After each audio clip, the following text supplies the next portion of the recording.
এই ফোনটির model Oppo A3X। এই ফোনটিতে দুইটি ক্যামেরা আছে, আর এই দুইটি ক্যামেরার একটি ক্যামেরা কাজ করে আর একটি ক্যামেরা কাজ করে না। আসলে এটার একটা ভুয়া ক্যামেরা আর একটা সঠিক ক্যামেরা।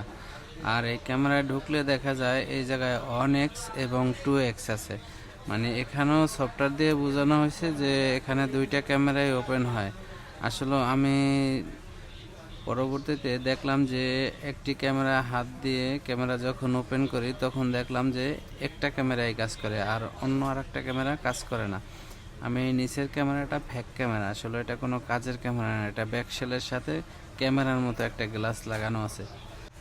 এই ক্যামেরা ওপেন করার পরে আমরা 2x-এ যখন দেই আর 1x-এ যখন দেই তখন বোঝা যাচ্ছে দুইটা ক্যামেরা। আসলে নিচের ক্যামেরাটা কোনো কার্যকারিতা নাই, আর এই উপরের ক্যামেরাটা ঠিকঠাক মতো কাজ করে 1x এবং 2x দুইটাই।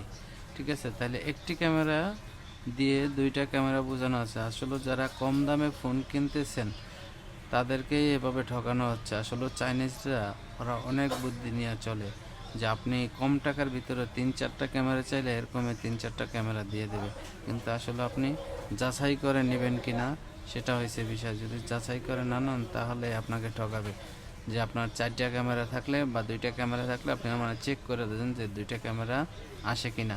ঠিক আছে, এগুলো সবাই চেক করে কিনবেন।